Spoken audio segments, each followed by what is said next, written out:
তার রূপ যৌবনের গুরুত্ব কেমন হতে হবে, তার রূপ যৌবনের গুরুত্ব কেমন হতে হবে নিজে যদি না বুঝি পৃথিবীর কেউ আমাকে বুঝে দেবে না। কথা ঠিক কি না? প্রমাণ দেওয়ার জন্য আমি আপনার মাঝে গল্প শোনাবো না, কোন পীরের ঘটনা বলছি না। আমি আপনার মাঝে যে কথাটা শোনাতে চাইছি সেটি হলো হযরত নবী ইসমাঈল আলাইহিস সালামের আম্মা, ইসমাঈল আলাইহিস সালামের আম্মা। একদম ছোট করে বলবো, তার কারণ হলো আগে লোক আঁখ চিবিয়ে খেত, এখন কি আঁখ চিবিয়ে খায়? এখন কিসে? গ্লাসে। বলছে কত করে? 10 টাকা। বলছে দিয়ে দে। ঠেকিয়ে দিল হলারে, চলে গেল চেম্বারে। উপকার কম বেশি পরের কথা, কিন্তু শর্টে হলো তো। আমিও আপনাকে লম্বা করব না, সংক্ষেপ করে বলবো। তার কারণ এই পাড়াটায় কোনোদিন আসেনি। আপনার জগদীঘাটার মোড় পেরে একটু আগে গিয়ে রাস্তার ডান হাতে জলসা করেছিলাম। আজকে যখন এসেছি জানি না আর কোনোদিন আসতে পারবো কিনা। হায়াত মউত কিছু বলার নাই, কারণ যে সময় পাই চেষ্টা করি নির্ধারিত সময় ছাড়া যা বক্তব্য করি সময়ের মধ্যে। 2 ঘন্টার বক্তব্য হলে ওটা 2.5 ঘন্টার মতো করার চেষ্টা করি, কারণ শর্ট শর্ট করে তুলে ধরার ঘটনা বাড়াবো না। হযরত নবী ইসমাঈল আলাইহিস সালামের আম্মা তখন কেবল মাত্র বয়স হলো 16-17। আব্বা ইন্তেকাল করেছে, মেয়ার মা দুজনে মিলে মিশরে মামার বাড়িতে বেড়াতে যাচ্ছেন। যখন মামার বাড়িতে বেড়াতে যাচ্ছেন আর মিশরে ওই সময় চলছিল মেলা, ওই মেলার ভিতর থেকে একজন যুবক বারবার ঘুরে ওই মেয়েটির দিকে তাকিয়ে দেখছে। মেয়েটা তখন আম্মা জানকে ডেকে বললেন, মা, ও মা জননী, গর্ভধারিণী, একবার দেখো ওই ছেলেটা আমার দিকে কেন এমন করে তাকাচ্ছে। তখন আম্মা জান বললেন, চল, খবর খুব ভালো নয়, বেরিয়ে চল।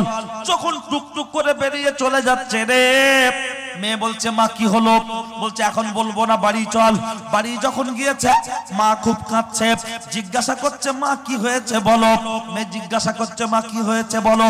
বলছে, তোর বাপ বেঁচে নাই, আমার স্বামী বেঁচে নাই, তুই আর আমি একা, চারদিকটা ফাঁকা, কাউকে পাচ্ছি না দেখা, এখন কি করবো একা। ওই যে ছেলেটাকে দেখে আসলাম, ও সাধারণ কোনো ছেলে নয়, ও হলো মিশরের বাদশা। কোন সুন্দরী নারী দেখলে যতক্ষণ পর্যন্ত তার ইজ্জত নষ্ট না করে দেয় ততক্ষণ শান্ত হয় না। আমার বড় টেনশন হচ্ছে। হাজেরা বললেন, মা টেনশন করবেন না, আমি বাড়িতে থাকবো না। বলছে, কোথায় যাবি? বলছে, কেন জঙ্গলে? বলছে, জঙ্গলে সাপ আছে, বিছা আছে, কামড়াবে।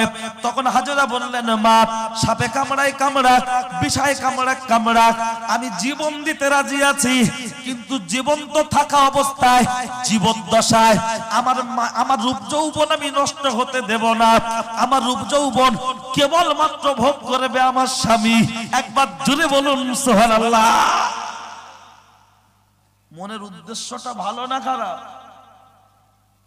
আর আমাদের বাড়িগুলো সার্চ করুন, বাড়ির বউ যতক্ষণ বাড়ি আছে দেখলে মনে হবে ওল্ড মডেলের প্লাটিনা গাড়ি, সেলফ ছাড়া, চুল এলোমেলো, শাড়ি ছেঁড়া, ময়লা। আর যখন কুটুম বাড়ি যাচ্ছে, ও আল্লাহ, এত সাজছে মনে হয় যেন ইয়ার আজকে ফিরবে না,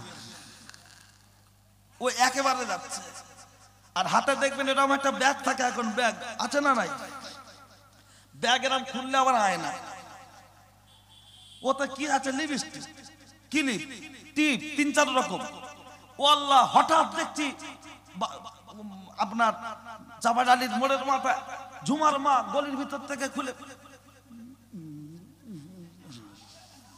আরে বউ আমার লিপস্টিক কিনেছে, আমার টাকা পরবি তুই, দেখবো আমি না। যা দেখছে টোটোওয়ালা। স্বামী বাড়ি থেকে বলছে, একটু ঠিকঠাক চুলটুল বাঁধো না। বলছে, চুপ করো, বুড়ো বয়সে ঢং করছে। আর যখন ও বাচ্চাকে স্কুলে দিতে যাচ্ছে, তখন মা না নায়িকা ভাব, দেখলে মনে হবে নায়কের ভাব, ওঝা ছিড়ি বেহাইনে ফিরি। এখন ভাব দেখলে মাথা খারাপ, ভুরু চাচ্ছে, ভুরু। তওবা, আল্লাহ সৃষ্টির ভিতরে কোনো ভুল থাকতে পারে? এই যে চোখ, এই নাক, এই গাল, কেউ বলতে পারবেন যে ভুরু এত বড় হয়েছে চাগিয়ে ধরে হাঁটতে হয়েছে? যে দাড়ি এত বড় হয়েছে চাগিয়ে ফোল্ডিং করতে হয়েছে? আল্লাহ সৃষ্টি বলেছে যা বাড়বি বাড়বি, সাইডে যাবি, নিচেই নাই। কথা ঠিক কি না? দেখেন ভুরু টেনে দেখেন, সোজা ভাবে আসলে চোখ চাপা পড়তো না, কিন্তু সাইডে গেছে। আর আমাদের বাড়ির কিছু মহিলা এরা মনে মনে করছে আল্লাহ সব ঠিক দিয়েছে, ভুরুটা একটু বেশি দিয়েছে, তাই শুরু করছে। আচ্ছা গাল, এই নাক, এই চোখ, নাক, গাল এরকম না। গালটা যদি 2 নম্বর রেল গেটের পাশে হতো, আর নাকটা যদি কাজীপাড়ার মোড়ে হতো, মানে হাঁটু, আর চোখটা যদি পায়ের তলায় অর্থাৎ চাপাডালির মোড়ে হতো। এখন আপনি এটা মোসাম্বি লেবু খাবেন, পচা কি ভালো চেক করার জন্য কোথায় দেবো? এখন 2 নম্বর রেল গেটে আছে গাল, যদি বলি একেলো দেখতো, বলবো সব আমি বুঝি, আমি হলাপ দেবে মেরে দেবো। এখানে আছে মিস্টার নাক, ভালো প্যান্ট শার্ট পরে, আর যদি বলি দেখ, বলবে আমাকে মাস্ক পরিয়ে মজা করছো। পায়ের তলায় আছে চোখ, ভালো পামসু পরে নেবো, নে বলবো দেখতো, ও বলবে আমি এখন আত্মহত্যা করার পথে। কিন্তু আল্লাহ সৃষ্টি এই চোখ, এই নাক, এই গালে এই খাবার দিচ্ছি।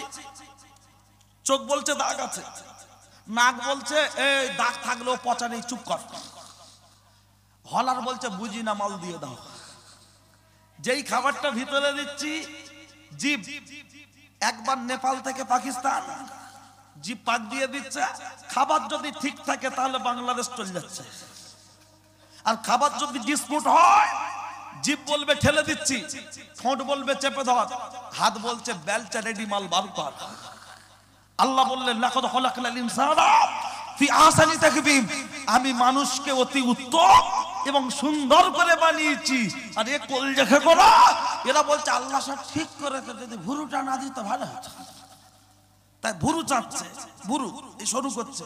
দেখবেন 2-1 জনের ভুরু তো দেখলে মনে হয় যেন ও পুলসির হাতে বল, টোটালি নেই। আবার মুখ ব্যাখ্যা কেমন জানে, অথচ মায়েদের বলছি আল্লাহ রাস্তায় ভাবুন ভাবুন। চলুন, কি বলছিলাম? হাজারা বলল কোথায় যাব, মনে নেই? জঙ্গলে। কারণ আমি না শুধু আলু দেবো না, আলু দিলেই বলবে সুগার, সিঙ্গারার ভিতরে দেবো খাও। তখন কামড়ে বলবে একটা যখন লিচি খেয়ে নি।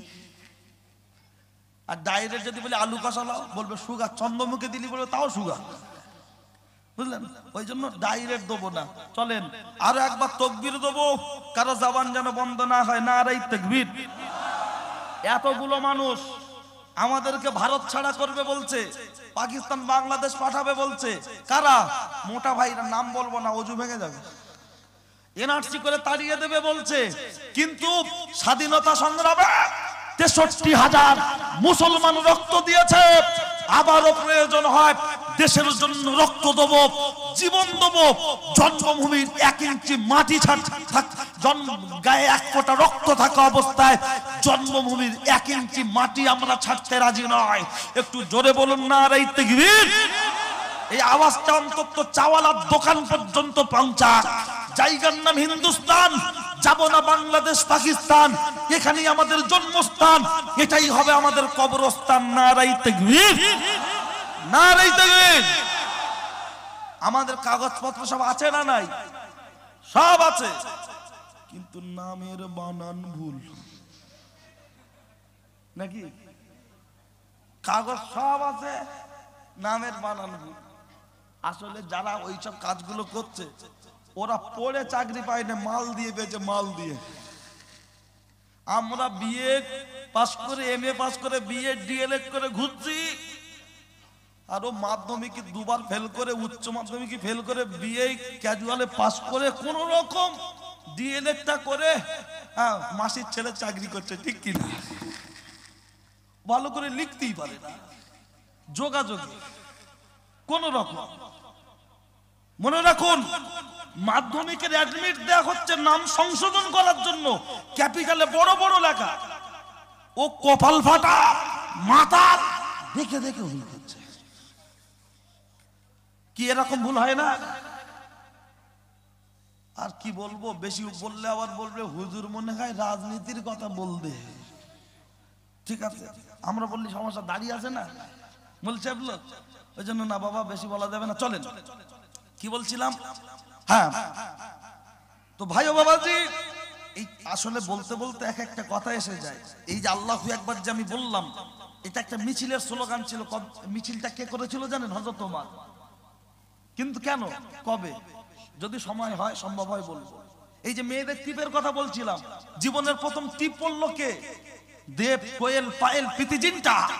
আমাদের বড় ভাবির পছন্দ কোনটা? টিপ তো মুসলমানদের জন্য পড়া হারাম। এটা তো পতিতাদের সিম্পটম, পতিতাদের সিম্পটম। যারা বারে থাকে, ড্যান্স করে, তাদের সিম্পটম। আর আমাদের বড় ভাবি পড়েছে, ওর বরাবর ডেকে বলছে করছি তোর ভাবি ভাল লাগবে না? আচ্ছা কি পরিয়েছো, শাড়ি না মুশারি? সব তো দেখা যাচ্ছে। বলছে ধর, শুধু আমি একা দেখবো, পাড়ার লোকের হক নেই? কি কুরবানির গরু না কি কান ছাগল? পাড়ার লোকের হক আদায় করছে। 2 কেজি গোশ কিনে ফ্রিজে দিতে বলছে লক কর, কেউ খুলবি না, পচে যাবে। কারেন্ট না থাকলে পচে যাবে, বার করে জাল দেখা। 2 কেজি গোশ ফ্রিজে থাকলে পচে যাবে, এটা বোঝে। আর আমার বোন, আমার স্ত্রী, আমার বাপ, তার রূপ যৌবনে হাওয়া লাগলে ওর আপনার নষ্ট হবে, আমাদের নামে বিল উঠবে, এটা বোঝে না। তোমার ভালো না লাগে এবিট ওবিট করে চলে যাও না, কোনো ব্যাপার নেই। মনে নেই সেই কি একজন রেজবি 26টা আয়াত ভুল ধরেছিল কোরআন শরীফে, অসীম রেজবি, মনে নেই? ভালো না লাগে এবিট ওবিট করে বেরিয়ে যাও। আধার কার্ডে মুসলমান, প্যান কার্ডে মুসলমান, বছরে 2 দিন গায়েছে মুসলমান, ওরকম মুসলমান প্রয়োজন নেই। গরুর গোশ, একটা গরু জবাই হলে কুলোয় না, আর 5 ওয়াক্তের নামাজে দেখো মসজিদ ভর্তি হয় না। ঠিক আছে, চলে চলে। ও ছেলেরা, ও নওজোয়ান যুবকেরা, ও আমার মুরব্বিয়ান বাপ, অন্যায় হলে আমার করে দেবেন মাপ। আম্মা জান হাজেরা বলল জঙ্গলে যাব, মা বলল ঠিক আছে বেরিয়ে যা। আস্তে আস্তে রাত বাড়ল, আর ঘরের ভিতরে মা চুপচাপ মেরে বসে আছে। কারণ বাচ্চা যখন বাহিরে, মা তখন ঘরে। মায়ের কি ঘুম হতে পারে? একটা টেনশন। মা ঘরের ভিতরে চুপচাপ মেরে বসে আছে। আল্লাহর কাছে ফরিয়াদ করলেন, আল্লাহ, আল্লাহ, আমার মেয়ে তোর জঙ্গলে সাপ, বিচ্ছু, রয়্যাল বেঙ্গল টাইগার, আমার মেয়ের যেন একটা লোমে স্পর্শ না করতে পারে। আমি তার মা, তোমার কাছে আমি দোয়া চাইলাম, আল্লাহ তুমি আমার মেয়েকে হেফাজত করো। মেয়ে যখন বেরিয়ে চলে গেল, রাত আস্তে আস্তে বাড়ছে। হঠাৎ করে কে যেন ঘরের চারিদিকটা ঘিরে ফেললো। ঘিরে ফেলে বলছে, হাজেরা, হাজেরা, হাজেরা, আয় বেরি আয়। জাল থেকে মাছ পালাতে পারে, পুকুর থেকে পালাতে পারে না, এবার কোথায় যাবি? আয় চলে আয়, আয় চলে আয়। কিন্তু আম্মাজান হাজেরা তো ঘরে নাই। কে আসবে? আওয়াজটা কেউ দিচ্ছে না। কিতাবের মধ্যে এসেছে, ওই ঘরের দরজায় এসে জোরে জোরে লাথি মারছে, দমদম করে লাথি মারছে। হাজেরার মা দরজাটা খুলে দিয়ে বললেন, বাবারা, বাবারা, বাবারা, বাবারা, তোমরা কারা? তোমরা কারা? আমার গায়ে স্পর্শ করো না, তোমাদের কি দাবি দাবা আছে বলো। তখন ওই জায়গায় দাঁড়িয়ে এরা বলল, তোর মেয়ে হাজেরা কোথায় বল। বলল, এই দরজাটা খুলে কোথায় গেল চলে, আমাকে যাইনি বলে আমি মেয়ের পরিচয় দিতে পারবো না, পারবো না। গোটা ঘরটাকে চিরুনি তল্লাশি হলো, গোটা ঘরটা চিরুনি তল্লাশি হলো, যখন কোথাও হাজেরাকে পাওয়া গেল না। পরিশেষে হাজেরার মায়ের মাথার চুলটা ধরে এত পরিমাণ মারে, গা থেকে রক্ত ঝরে, গা থেকে রক্ত ঝরে, মাটিতে পড়ছে গড়িয়ে। বলছে, বল, তোকে বাঁচতে দেবো না, বাঁচতে দেবো না, তোর মেয়ের সন্ধানটা একটু বলে দে। হাজেরার মা বলল, আমাকে মেরে মেরে যদি তোরা মেরেও ফেলিস, আমি মেয়ের পরিচয় দিতে পারবো না, মেয়ের সতীত্ব নষ্ট হতে দেব না। হাজেরার মাকে টেনে টেনে টেনে টেনে জেলখানায় বন্দী করে দেয়া হলো। রাত শেষ হয়ে গেল, কয়েকটা দিন অতিবাহিত হয়ে গেল। আম্মাজান হাজেরা, হাজেরা জঙ্গলের ভিতরে লুকিয়ে লুকিয়ে জীবন যাপন করছেন, লুকিয়ে লুকিয়ে। কিন্তু মায়ের জন্য মনটা বড় খারাপ, জানটা জ্বালা করছে। হঠাৎ করে মায়ের জন্য গভীর রজনীতে টুকটুক টুকটুক টুকটুক করে চোরা পথ দিয়ে মায়ের ঘরে জানালার পাশে চলে আসলো। এসে ডাকছে, মা, মা, মা। আহা মা কোনো আওয়াজ দিচ্ছে না। হাজেরা মনে মনে করছে রাত বেশি হয়েছে, মা ঘুমিয়ে পড়েছে। একটু দরজাটা খুলে ভিতরে গেল, চলে গিয়ে ডাকছে মা মা মা। যখন কোনো সারা শব্দ পাওয়া যাচ্ছে না, ভালো করে বিছানাটা সার্চিং করছে, আহা মা নাই। হাজেরা কান্নায় ভেঙে পড়ল। আমার মা বেঁচে না, আমার আব্বা বেঁচে নাই, ভাই নাই, বোন নাই, আমি আর আমার মা একা, চারদিকটা ফাঁকা, কাউকে পাচ্ছি না দেখা। এখন কোথায় গেলে পাবো মাকে দেখা?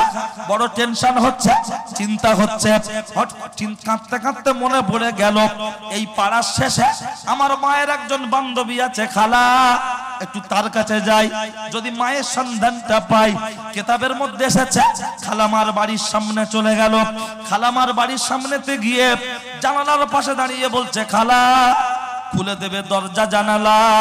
আমি তো হতভাগিনী হাজেরা। খালামার দরজাটা খুলে মাথাটা বুকে চেপে ধরে বলছে চুপ চুপ চুপ। কেন খালামা? বলছে মিশরের বাদশার পোশাক উত্তারা এখনই যদি তোকে পেয়ে যায় গ্রেফতার করবে, তো রূপ যৌবন ভোগ করবে, একটু চুপ কর। বলল খালামা খালামা খালামা আমার মা কোথায় তুমি কি বলতে পারবে? বলল হাজেরা হাজেরা হাজেরা আমি চামড়ার চোখে দেখিনি, লোকের মুখে শুনেছি। চামড়ার চোখে দেখিনি, লোকের মুখে শুনেছি। যখন তোকে খুঁজে পাওয়া গেল না, তোর মায়ের পায়ে দড়ি বেঁধে টানতে টানতে টানতে টানতে জেলখানায় বন্দি করে দিয়েছে। এখন বেঁচে আছে কি মারা গেছে জানি না, জানি না। হাজেরা খালামার কথা শুনে কান্না বিজড়িত কণ্ঠে খালামার কাছ থেকে বিদায় নিয়ে খালামার বাড়ি থেকে বেরিয়ে চলে যাচ্ছে জঙ্গলের দিকে। আল্লাহর কাছে ফরিয়াদ করছে, আল্লাহ আমার ভাই নাই, বোন নাই, আমি আর আমার মা একা, এখন তো আর মাকে পাচ্ছি না দেখা। ওগো আল্লাহ আমি তোমার কাছে সাহায্য চাইছি, আমার মাকে কোথায় গেলে পাবো? আমাকে তুমি কেন বাঁচিয়ে রাখলে? আমাকে যখন বাঁচিয়ে রেখেছ আমার রূপ যৌবন তুমি হেফাজত করবে। আর ক্লান্ত শরীর আর আগাতে পারে না, আমার দিকে খেয়াল করেন, অন্য দিকে যাবেন না। লক্ষ্য করলে দেখতে পাওয়া যায় হাজেরা শরীরে ক্লান্তি, চোখে তন্দ্রা, পেটে ক্ষুধা, আর হাঁটতে পারে না। জঙ্গলের ভিতরে একটি গাছের গায়ে হেলান দিয়ে একটু বিশ্রাম নিতে নিতে ঘুমিয়ে পড়েছেন। চোখটা খুলে দেখছে সর্বনাশ, সর্বনাশ। কি হলো রে? মিশরের বাদশার পোশাক উত্তারা তিন দিক থেকে ঘিরে ফেলেছে, 1 2 3, শুধু পিছন দিকটাই ফাঁকা, ওদিকে কেউ যাবে না কাকা, কারণ ওটা হলো সাগর, ওতে আছে হাঙর। হাজেরাকে তিন দিক থেকে ছোট করে নিয়ে আসছে জায়গা, আর বলছে এবার কোথায় যাবি, তোকে কে বাঁচাবে? হাজেরা সকলের সামনে চিৎকার দিয়ে বললেন বাঁচানোর মালিক হলেন আল্লাহ, আল্লাহ আল্লাহ। বলছে তোর আল্লাহ কেমন করে বাঁচাই দেখবো, দেখ দেখ দেখ। যখন হাজেরাকে ধরতে এসেছে, হাজেরা জিজ্ঞাসা করছে আমাকে ধরে তোরা কি করবি? বলছে বাদশার কাছে নিয়ে যাব, বাদশা একটু এনজয় করবে, আবার তোকে ছেড়ে দেবে। হাজেরা বলল জীবন থাকতে সাগরে ঝাঁপ দেবো, কিন্তু বাদশার আমি চরিত্র, আমার সতীত্ব আমি কাউকে ভোগ করতে দেব না। যেই হাজেরার হাত ধরতে এসেছে, হাজেরা আল্লাহকে স্মরণ করে সাগরেই দিয়ে দিল ঝাঁপ। একবার জোরে বলুন সুবহানাল্লাহ। এরা উপরে দাঁড়িয়ে দাঁড়িয়ে বলছে পাগলি, একটুখানি ইজ্জত দেওয়ার ভয়ে নিজের জীবনটাই শেষ করে দিলি, উঠে আয় উঠে আয় উঠে আয়। কিন্তু একজন চরিত্রবান নারীর কাছে, একজন আপনার সতী নারীর কাছে চরিত্র একটুখানি যদি দাগ লেগে যায়, ওটা একটুখানি ব্যাপার না, অনেক বড় ব্যাপার।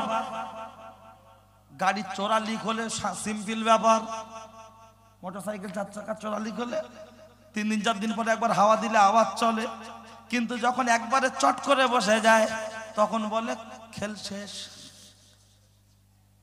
কিন্তু কাঁটা সাইজ একটুখানি একটা পেন পেরে, এই প্যান্ডেলের যে খুঁটিগুলোতে মেরে মেরে দিতে পেন পেরে ঢুকে গেল মোটরসাইকেল বা 4 চাকা, বলছি একটুখানি পেরেকে শেষ। হ্যাঁ বন্ধু, একটুখানি পেরেকে যেমন একটা বড় টায়ার হাওয়া করে দিলে 15 লাখ টাকা দামের গাড়ি, তখন দেখবেন পুরো কাঠ। একজন চরিত্রবান নারী 30,000 টাকার ফ্রিজ সব ঠিক থাকবে, শুধু গ্যাস পাইপটা ভেঙে দিলে ফ্রিজের আর কোনো দাম আছে? একজন নারী তার সব ঠিক থাকবে, গেট আপ, কিন্তু তার যদি চরিত্রের একটা জায়গায় মিটার নেওয়ার আগে হুপ কানেকশন টানে, তাহলে তার অবস্থা খুব খারাপ। দেখেন আম্মাজান হাজেরা যেই সাগরে ঝাঁপ দিল, আচ্ছা বলেন এই হাজেরার যে রিস্ক নিয়েছে সতীত্ব চরিত্র ঠিক রাখার জন্য, এর থেকে বড় রিস্ক আর কিছু হতে পারে? আর আমার বউ, আমার মেয়ে, আমার বোন, এ তো পুরো দেখবেন পানের ঘুমটি যেমন কেমন, সামনে দেখবেন বিমল একদিকে, রজনী একদিকে, তুলসী একদিকে, সিগনেচার একদিকে। খরিদ্দার বলছে ও কাকা নিলাম, তার মানে 10 টাকা দিয়ে দুটো মাল ছিঁড়ে নিল। কাকা মশলা দাও, জানে মশলা না নিলে হবে না, তো মশলাটা দিচ্ছে। তাহলে বিমল, রজনী, তুলসী সামনে রেখেছে, খরিদ্দার হাত দিয়ে ছিঁড়ে নেবে। তাই তুমি তোমার রূপ যৌবনটা যদি পানের ঘুমটির মতো সাজিয়ে রাখো, পরপুরুষ আপনার তাতে স্পর্শ করার সুযোগ পেতে পারে না, পারে না। বেল যদি ছাড়িয়ে ঘোরে, কাক দেবে ঠোঁট ভরে, আপনি বেলের দোষ দেবেন না কাকের দোষ দেবেন? রাস্তায় একটু গায়ে গা লেগেছে, বাড়ি মামুন নেই, তা তুই আগে সোজা হ। ও এমন করে রাস্তায় হাঁটছে মনে হয় যেন যশোর রোডের 12 চাকা লরি বাংলাদেশ যায়, কোনো সাইড দেয় না। নামাজি মানুষ আর মুসল্লি মানুষ রাস্তায় যাবে, বলছে সরে যাও, ও তো কানে সেই দিয়ে রেখেছে যন্ত্র, টাওয়ার পায় না। আর একটু গায়ে লেগে গেছে, বাড়ি মামুন নেই, সোজা হও, নারীর মতো থাকো। হযরত আশরাফ আলী থানভী রহমাতুল্লাহ একটা কিতাব লিখেছেন, ওই কিতাবের আমি কিতাবের নামটা আমার ঠিক মনে নাই, তবে একটা বিচারের কথা, এই পর্দার কথা এসেছে তাই বলছি। একজন মেয়ে এসে বলছে, বাচ্চা জাফানা আমার সতীত্ব অমুকজন নষ্ট করেছে। বাচ্চা বলছেন সবকিছু শুনলেন, সবকিছু শোনা বোঝার পরে বললেন এই টাকাটা তোমার কাছে রেখে দাও, কোন একটা টাকা দিয়ে বললেন এই টাকাটা তোমার কাছ থেকে যদি কেউ নিয়ে নেয়, হারিয়ে যায় বা পড়ে যায়, তাহলে তুমি কিন্তু বিচারে হেরে যাবে। আর ছেলেটাকে ডেকে বলা হলো, ওর কাছে একটা টাকা দেওয়া আছে, ওই টাকাটা যদি তুই বলে বুঝিয়ে আনতে পারিস তাহলে বিচারে তুই জিতে যাবি। আমি সংক্ষেপ করে বলছি, কথা বড়। নির্দিষ্ট দিনের দিন মেয়েটা এসে বলছে বাচ্চা জাফানা বিচার করে দেন। বাচ্চা বলছে ওই টাকাটা ফিরিয়ে দাও। টাকাটা যে ফিরিয়ে দিয়েছে, বাচ্চা টাকাটা হাতে নিয়ে বলছে তোমার কাছ থেকে যে টাকাটা ভালোবাসা দিয়ে মারপিট করে নয়, ভালোবাসা দিয়ে একটা টাকা যদি সে ছিনিয়ে না নিতে পারে, তাহলে তোমার রূপ যৌবনে সে আঘাত করলো কি করে? জিনিসটা মাথায় ঢুকেছে? আজকের ও চালাচ্ছে হোয়াটসঅ্যাপ, এ চালাচ্ছে ফেসবুক, ভিডিও কলে দেখাচ্ছে দুজন দুজনের মুখ আর বুক, তাতেই বলছে কাভি খুশি কাভি গম। কোথায় গেলে পাবো ঋত্বিক রোশন? স্বামী ব্যবসা বিজনেস নিয়ে দেওয়ানা, আর ও ফেসবুক খুলে পুরো বেপরোয়ানা। নাম ঝুমা, ফেসবুক খুলেছে মিলি অপর্ণা, ফেসবুক প্রোফাইল লক, 3টা আইডি, বুঝি না। আর আমরা ডিজিটাল হুজুর, বুঝি না মানে সব বুঝি, তারপরেও বললে বলে মৌলী সাহেবের নেচার খারাপ। চাচা লোক বললে সমস্যা নেই, হুজুর যদি খুব ধরে যায়, হুজুর ও পাড়ায় দাওয়াত আছে, হুজুর যদি আসতে যায়, হুজুর টেনে নড়তে পারে না। হুজুর যদি নিচু হয়ে যায়, ইমাম সাহেব মুখটা একটু তোলো দেখি, তুমি আমাদের ইমাম সাহেব লোক মাইনে দিই আমরা। হুজুর যদি মুখ উঁচু করে যায়, বলে হুজুরির নেচার খারাপ, লাদেনের বস শুধু দেখে। নিচু হলে দোষ, উঁচু হলে দোষ, জোরে গেলে দোষ, আসতে গেলে দাঁড়িয়ে আছে। আর চাচা যদি দেবের মতো ফিগার দেখে, ও আবার একবার দেখবে, বুঝি না। হ্যাঁ ও ছেলেরা, ও নওজোয়ান যুবকেরা, ও আমার মুরব্বিয়া নবাব, আম্মাজান হাজেরা সাগরে, আর আমরা আছি এখন কারিগর পাড়ায়। লক্ষ্য করলে দেখতে পাওয়া যায়, আমি আপনার মাঝে যে কথা বলছিলাম আমি ভুলে যাইনি। লক্ষ্য করলে শুনে রেখে দেন, জেনে রেখে দেন। ও ছেলেরা, ও নওজোয়ান যুবকেরা, আম্মাজান হাজেরা সাগরে 2 দিন 5 দিন 7 দিন 10 দিন 15 দিন 16 দিন 17 দিন পার হয়ে গেল, চারিদিকে খবর উঠে গেছে বেঁচে নাই, মারা গেছে। কিতাবের মধ্যে এসেছে যখন 17 দিন পর নদীতে দেখবেন জেলেরা জাল বসায়, 70 ফুট 80 ফুট বড় বড় জাল, দেখা যায় না, বড় বড় ড্রাম ভাসে নদীতে, দেখবেন হুগলি নদীতে। ওই ড্রামে আপনার যখন জাল বসিয়েছে, মাছ পড়েছে, টেনে তুলে দেখছে মাছ নয়, একটা নিথর দেহ। ওই দেহটা এরা ভালো করে চেপে দেখলো পচেনি, গলেনি, দেখলে মনে হচ্ছে পুরো টাটকা ভাব, এখনো মরেনি, আপনার পচেনি। কিন্তু লাস্টটাকে আমরা কি করব, একে আমরা কি করব? জেলেরা ভয় পাচ্ছে। ভয়টা কি? এখন দেখবেন ঘি খাচ্ছে আলমগীর, মোটা হয় জাহাঙ্গীর। কি কথা ঠিক না? ওরা দেখছে না জানি কে মেরেছে, আমাদের গাড়ে দোষ আসতে পারে। জেলে বললো আমরা এখানে রাখবো না, কি করা যায়? নদীতে জোয়ার নেমে গেলে, ভাটা পড়ে গেলে দুই সাইডে দেখবেন, দুই সাইডে যে চর পড়ে যায়, চর মানে পানি শুকিয়ে যায়, ওই জায়গাতে ডেড বডিটাকে ফেলে দিল। ফেলে দেওয়ার পরে চলে গেল, রাত শেষ হয়ে গেল, আকাশে শুভে সাদিক হলো, আর ওই সূর্যের কিরণ যখন আস্তে আস্তে এই ডেড বডির গায়ে লাগলো, কয়েক মিনিটের মধ্যে খোদার রহমতে ওই ডেড বডি আল্লাহর কুদরতে উঠে দাঁড়িয়েছে। আম্মা জান হাজেরা এখনো জিন্দা আছে। একবার জোরে বলুন সুবহানাল্লাহ। আর একটু জোরে হবে না? যখন উঠে দাঁড়িয়েছে, চারিদিকে খবর হয়ে গেল মরেনি, এখনো বেঁচে আছে। কিছু লোক মলি সাহেব পয়াকার গলপ 17 দিন সাগরের তলায় থাকলো, কুমির হাঙর মাছ, কেউ কি নাস্তা করেনি? এসব সব গাল গপ্প কেন? তাই কি হতে পারে? প্রসেনজিৎ 5 তলা ছাদ থেকে ঝাঁপ দিল, পুকুরে ডুব দিল, নায়িকার হাত ধরলো, 3 মিনিটে বোম্বাই চলে গেল। এটা কি করে হয়? কেউ কি জিজ্ঞাসা করেছে দাদা উপর থেকে লাফ দিলে পায়ে লাগেনি তো? বলছে ক্যামেরার কায়দায় আলাদা। আচ্ছা ক্যামেরাটা তৈরি করেছে মানুষ না ফেরেশতা? মানুষ। আর মানুষকে তৈরি করেছে আল্লাহ। তাহলে একটা ক্যামেরার কায়দায় যদি 5 তলা থেকে 3 তলায় নামায়, বলে লাগে নে, ভিডিও এডিটিং এর কায়দায় যদি লাভাতে পারে, ওই মানুষকে তৈরি করেছে আল্লাহ। আমার আল্লাহ ইচ্ছা করলে 17 দিন কেন 17 মাসও পানির তলায় রাখতে পারেন না? বললে না, বলে ইমাম সাহেবরা যদি কোনোদিন বলে, এক জায়গায় শুনি যে কবরে 99টা সাপ ঢুকবে, বিরাট ফেরেশতা, এই আপনার 2টো ফেরেশতা বিশাল মারবে। সুদখোর বসে বলছে মৌলী সাহেবরা এমন করে খবর জাহান্নামের আযাবের কথা বলে, কবরের আযাবের কথা, মনে হয় যেন এবিপি আনন্দ লাইভ খবর পড়ছে। ওরা যেন মনে হয় 2 দিন 3 দিন কবরে গেছিল। তাহলে বলছে কি করে? ওই 3 ফুট জায়গায় 99টা সাপ থাকতে পারে? বলছে গাঁজাখোর, অশিক্ষিত। যদিও শিক্ষিত হয়, ইসলামিক জ্ঞান কালচার তেমন কিছু নেই বলছে।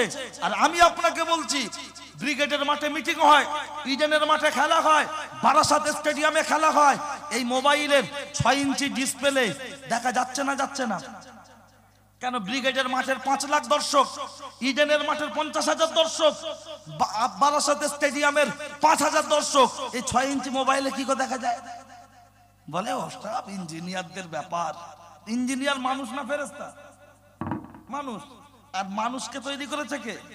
আল্লাহ। তাহলে যে ইঞ্জিনিয়ার 5 ইঞ্চি নয় 3 ইঞ্চি মোবাইলে ডিসপ্লে, জিও মোবাইলে 3 ইঞ্চি ডিসপ্লেতে যদি আপনার ব্রিগেডের মাঠের 5 লাখ দর্শক, ইডেনের মাঠের 50,000 দর্শক মোবাইলের 2 ইঞ্চি ডিসপ্লে দেখিয়ে দিতে পারে, সেই মানুষকে তৈরি করেছে আল্লাহ। আমার আল্লাহ ইচ্ছা করলে 17 দিন পানির তলায় হাজেরাকে কেন, 17 মাস রেখে 3 ফুট কবরে 99টা সাপ কেন গোটা পৃথিবীকে ঢুকিয়ে দেখাতে পারেন না? যুক্তি কটা লেবে? মনে করছে এরা লুঙ্গি পরাতে কিছু বোঝে না। শোনেন, আসলে রাস্তায় একটা ছেলে একটা ডিম কুড়িয়ে পেয়েছে, আন্ডা। তা বলছে হুজুর ডিমটা তো খাওয়া হারাম হবে, যদি বেচে খৈনি কিনে খাই কেমন হবে? মনে করছে হুজুরা যদি একটু ঘুরিয়ে দেয়। অত সহজ? চলেন, হাজেরা উঠে দাঁড়িয়েছে, তাই তো? বললে কথা অনেক বাড়বে। আমি আগেই বলেছি হাত চিবাতে দেবো না, ডাইরেক্ট রস। কারণ কি বলেন তো, সব এখন আপডেট। আগে রান্না হতো গ্যাসে, মাটি